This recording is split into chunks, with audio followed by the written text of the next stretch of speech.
Folks, Canadian Prepper here. You guys are not going to believe this. Actually, let me walk that back. Most of you who've been here for a while, you're going to have no problem integrating what I'm about to say into your thought process. But if you are new here, if you are new to this primarily preparedness channel, I know we're veering off course with this new stuff, but guys, the situation in the world is far, far worse than we are being told. The tensions between East and West are ratcheting up at a rapid rate. Case in point, 4 weeks ago, what was everybody talking about? What was prominent in the news cycle at that time? A little bit of politics, a little bit of food prices, inflation peppered in, a little bit of stuff about the war, some celebrity gossip. Then overnight, like clockwork, like a light switch, were downloaded with a flashbulb memory of stratospheric balloons floating through the sky, across the ocean, across the continental United States. Was it UFOs? Did they cross nuclear bases? We got those words, buzzwords in there, nuclear, UFO. All of a sudden, they're shooting it down. They're shooting down more to, compound and beat it into our brains, right? Then lo and behold, this week, the Chinese, they come out with a peace proposal. Almost like maybe somebody knew they were going to come out with this peace proposal. As vague as it was, as vague and as hopeless as it probably is going to be for reasons that we're going to talk about, as well as other escalatory factors in the last 24 hours, so just stick with me. But suddenly they come out with this peace process. On the same day, on the eve of them doing that, all of a sudden, the CIA comes out with information saying, you know what? We think that the Chinese are about to send Russians weapons, ammunition. And I want to make something clear. I think they're probably right about that, but it's the timing. It's the timing. Now think about what happened just in the last 2 days. You cannot make, I gotta take my hat off for this, man. It's getting hot. Think about this, okay? For the last 3 years, every single legacy media news network has been singing in unison that if you question the origins of the virus, that you should be demonetized, you should be deplatformed, you should be derailed, sidelined, marginalized, you should be kicked out of society because you're a tinfoil hat wearing clown. Now, all of a sudden, at the tail end of Balloon Row and the Chinese sending the Russians weapons, all of a sudden lab leak confirmed by the US government. The same day, every single mainstream news network singing the same tune in unison that, I guess we got it wrong. But they're not talking about how we funded it. It's just all to shift the Russophobia to Chinophobia, xenophobia, whatever you want to call it. That is the focus. Can you see what's happening? Now, the reason why this is so important, just imagine what else they're not telling us. Just imagine that they're not telling us the severity of the current situation. We've been telling people that they've been ratcheting up the DEFCON level for a long time, that the risk of thermonuclear war is higher than it has ever been. Most of the population still walking around like zombies. It's unfortunate but true that the government have a vested interest in preventing people from panicking. And that's not what we're trying to do here. We're trying to get people prepared.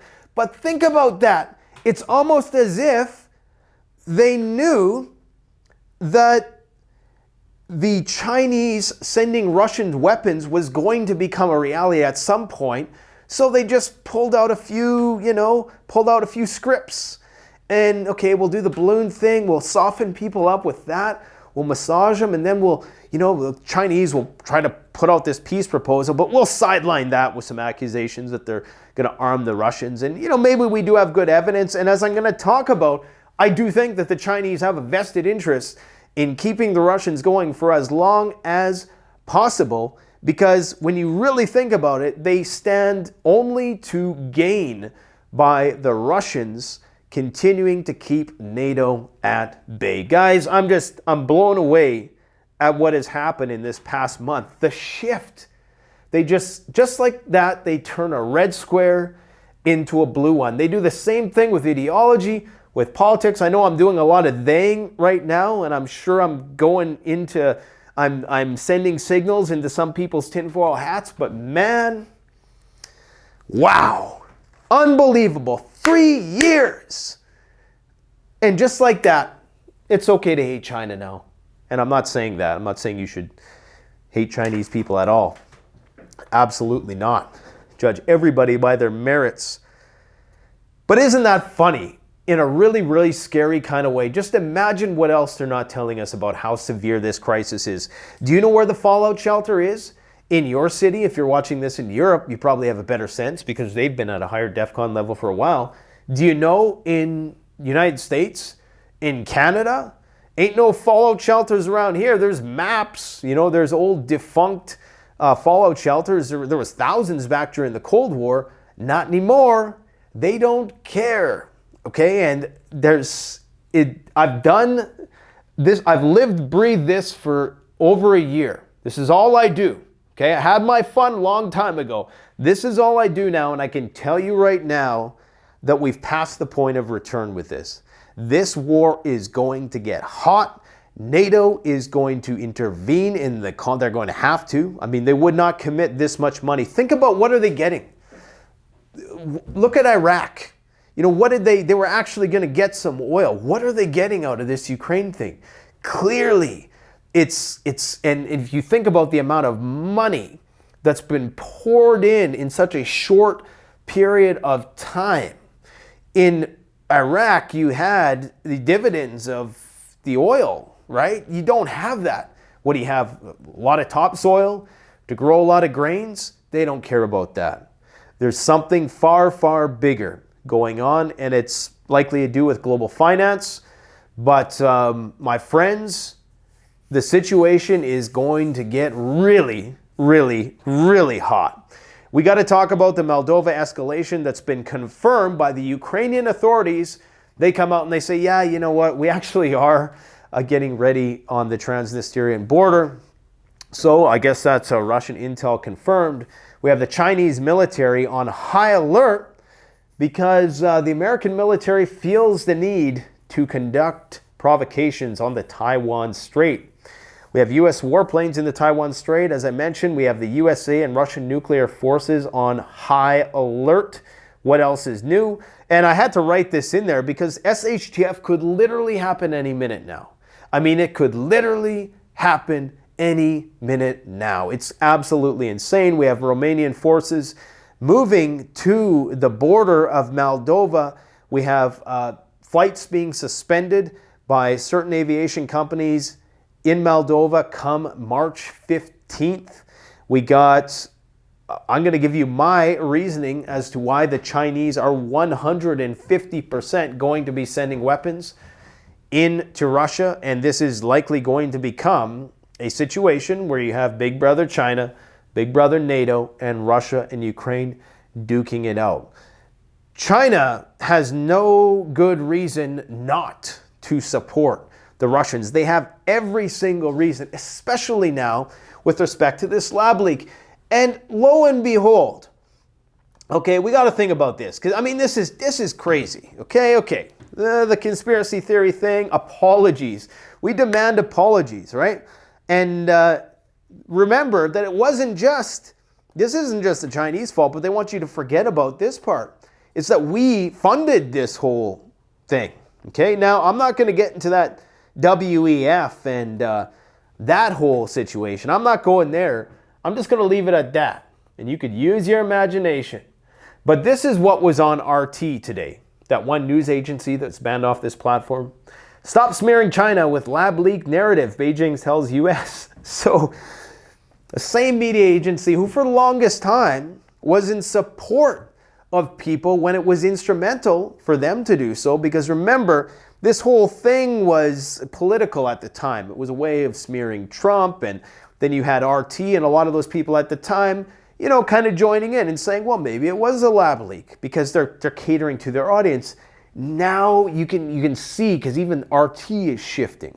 Okay, they're shifting and they're saying, stop smearing China with the lab leak narrative. It's about science and should not be politicized.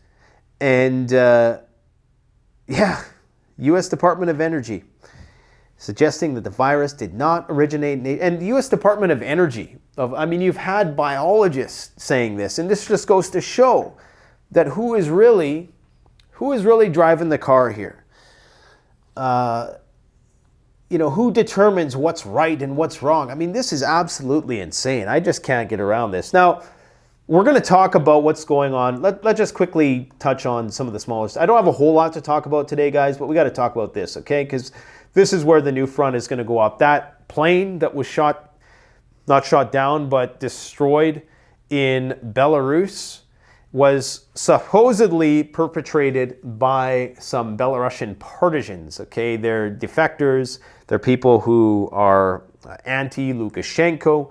And as I've said, they don't want the Russians nor the Belarusians want instability in the country because it could get potentially violent. The Belarusian society is a very well-armed society. They're more well-armed than Canadians, and that just goes to show maybe they're not as authoritarian as some other countries are. I mean, when you put the UK up next to Belarus in terms of their firearms rights, at least, things, you know, tend to lean towards more liberty in Belarus. Anyways, so here's the problem with this.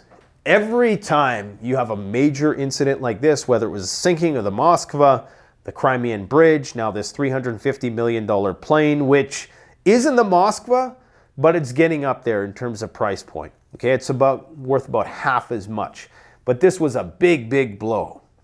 And every time we hear things like the Ukrainians say, yeah, we're going to take back Crimea by such and such a time, people need to understand what that means is that is posing an existential threat to Russia. Putin, for the first time, I believe, just in the past week, was ruminating about the Balkanization of the Russians, of Russia by NATO, how they're going to break it all apart, and how we risk, you know, existential annihilation. We know for a fact that before these threats are made good on by the Ukrainians who say, yeah, there's going to be tanks in Red Square and all this nonsense.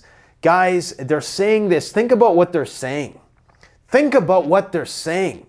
They're saying that they're going to go into Moscow. What do you think happens long before that?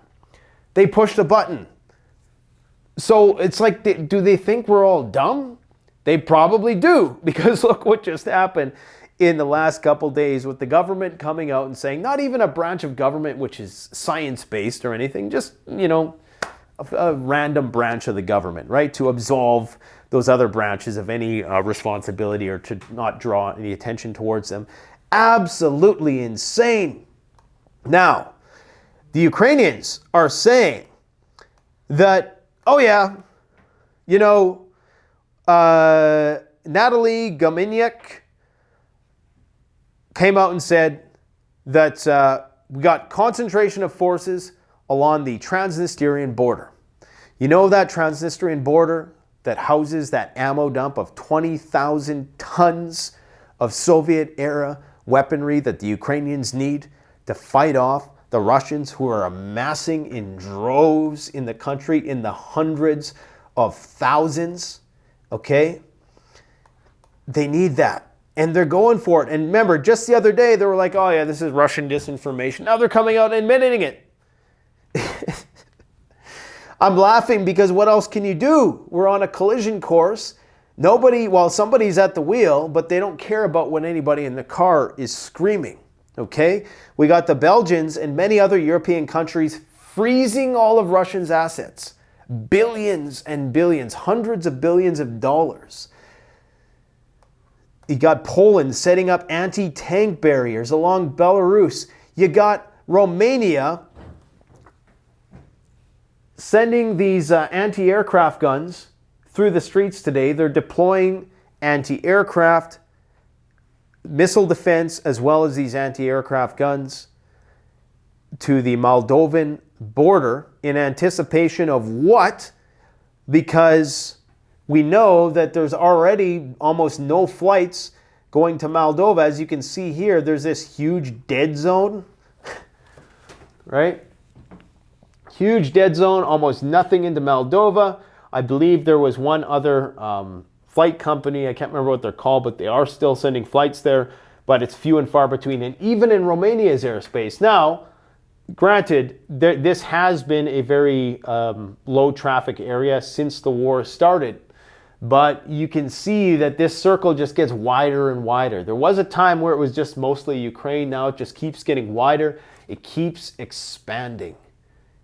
It's getting scary because I just know that, you know, the situation is about to spiral out of control in ways that's going to catch a lot of people off guard. I can't articulate all of the data points, every single video, but you guys know that I've been living, breathing, sleeping this stuff for a year, and I can tell you right now that all of that data points towards escalation. There is nothing in the equation that is slowing it down at this point. And the reason why the Chinese need Russia to keep fighting this conflict is multifold. If Russia becomes destabilized, if Putin is taken out, okay, number one, he's going to be replaced either with somebody who is far more hawkish and who is far more quick to use nuclear weapons than Putin is. As much as people like to joke around, call him Putler and this and that, he's a lot more even-keeled than many other people who are in the Kremlin who very likely would have already taken things to the tactical nuclear level, okay? That is number one. The Chinese don't want it to go nuclear. The reason why is obvious. If there's a nuclear exchange between the Russians and the Americans, invariably there is going to be some Chinese targets likely taken out as well, especially now with all this saber rattling. Okay, the Chinese know now that this is it. You know, we're on the shit list too, and it's only a matter of time before the decoupling is accelerated and you know, the ICBMs, a few of them are going to be pointed our way as well, just to ensure that if the United States and Russians destroy themselves, that, and I know this is crazy to think about, but there's nobody left to come in afterwards and take over the world, because that's exactly what would happen. Even though you could argue nuclear winter, and many people think that the global south, the literal global south, would be the ones who prevailed, because continents like Africa, South America would be the only hospitable places after something like that. If you agree with how things would play out from a full-blown mutually assured destruction perspective. Now, remember, we've talked to many experts on the channel before who suggest that it's not all about nuking every single city that you can.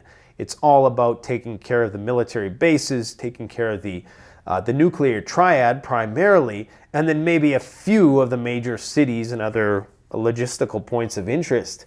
But there's many ways this could go. Anyways, they don't want Russia dismantled. They don't want it balkanized. Why?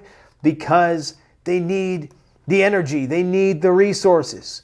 They are an energy-hungry society. Take a look at this. Take a look at Russian-Chinese trade. Take a look at this.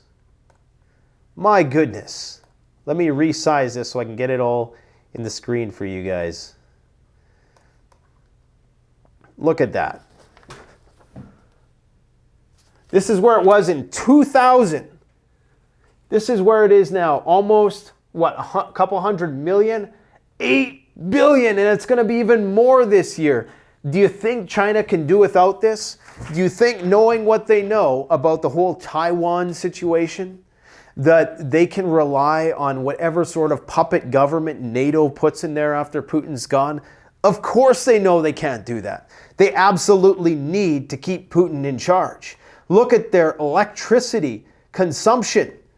Since 1985, they've went from barely like 0.3 terawatts up to 7 terawatts to fuel their society. Do you think they can do without Russia? Absolutely not. They can't do without Russia's allies as well.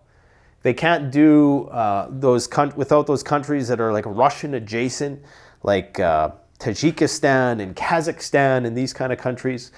So they have a vested interest in keeping Russia propped up, at least for now. I'm not saying that there's never going to be animosity between the Russians and the Chinese. There has been in the past. And many people will say it's in the Chinese interest, in fact, to let NATO and Russia duke it out, and then they can come in there and clean house. Now, historically, the Chinese have not been a very imperialistic society. If they're going to do it, they're going to try to do it through monetary means, like they are with the Belt and Road Initiative. But this is some of the weapons that they're likely going to send. Long-range artillery systems, high-precision multiple rocket launchers, anti-tank missiles, surface missiles, small tactical drones, and loitering missiles. Those are like those flying Doritos that the Iranians sent, only a little bit more advanced. They're like swarms, which are almost impossible to completely destroy, as well as electronic warfare equipment, as well, of course, as their strategic support.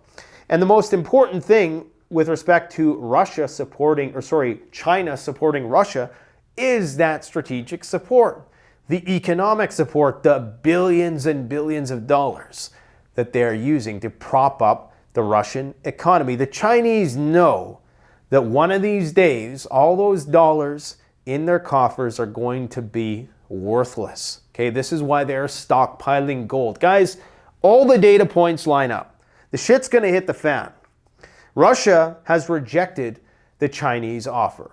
Not so assertively, but they've basically said that at least now for the time being, this is something that's impossible to implement. Of course, Zelensky is like, yeah, I'll come to China and talk to you.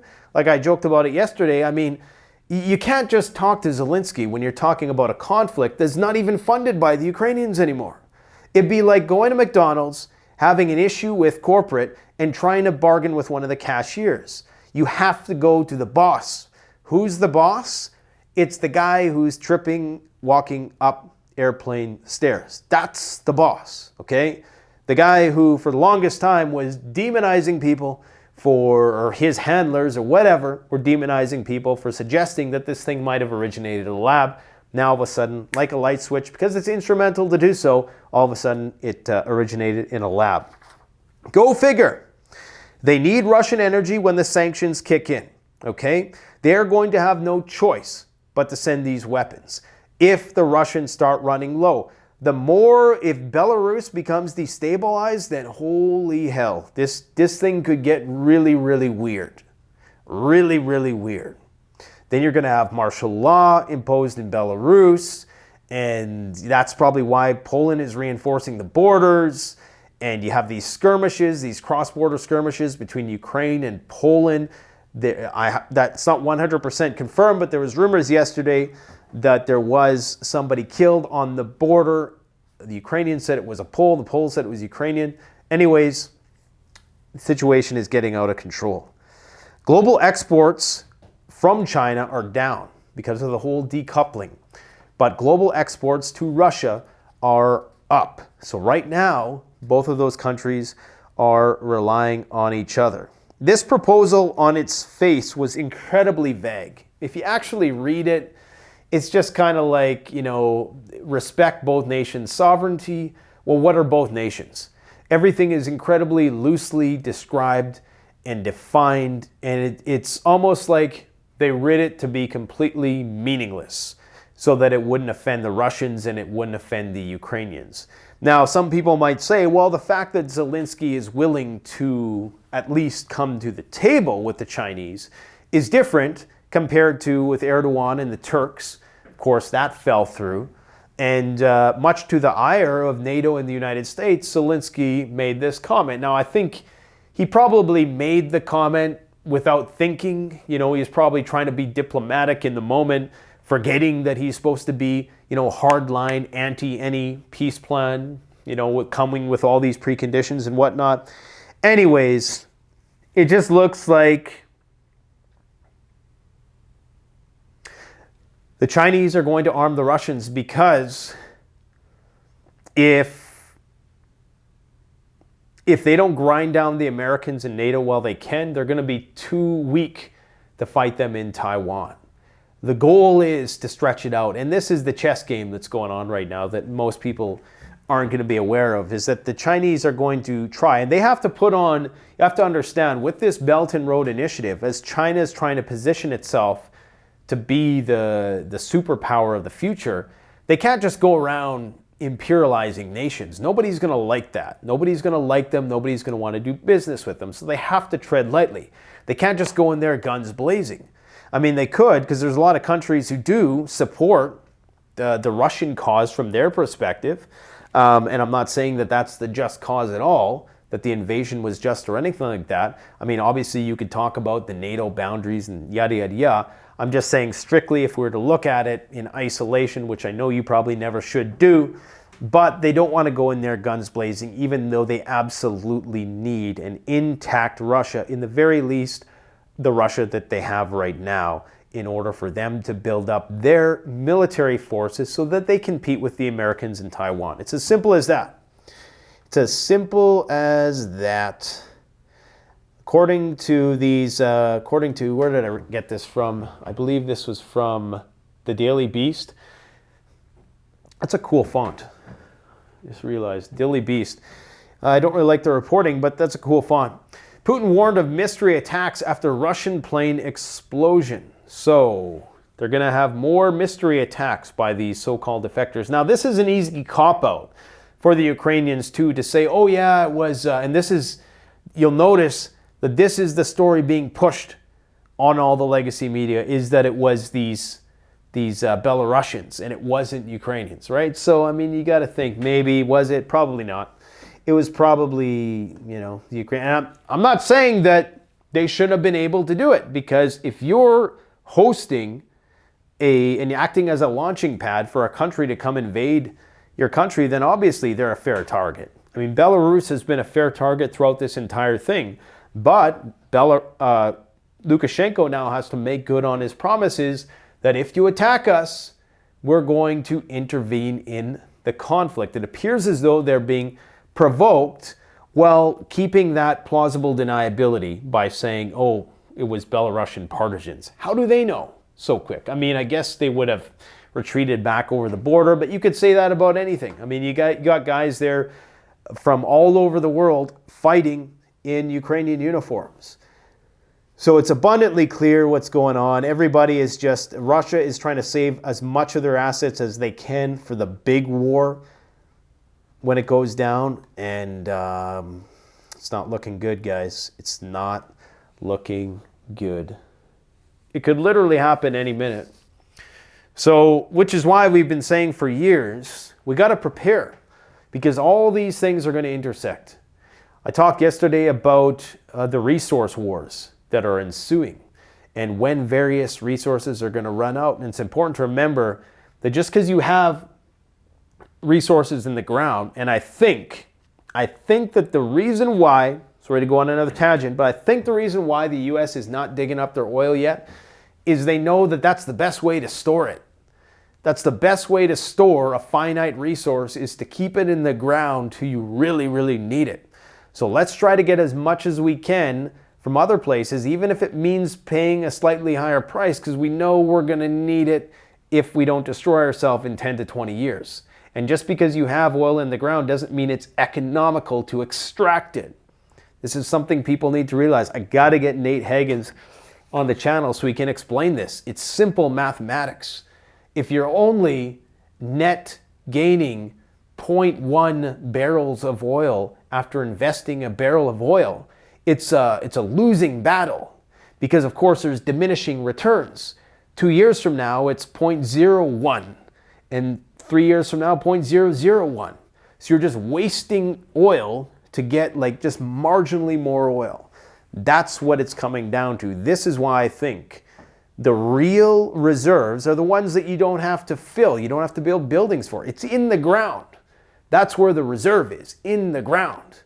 Anyways, hope I gave you guys some stuff to think about today. If you want to support the channel, just like the video, share the video, comment. Go check out our video that we did over the weekend with Joel Salatin. We have part 2 of that coming up tomorrow, guys. Just take care and keep your head on a swivel, because, man, it's clown world out here.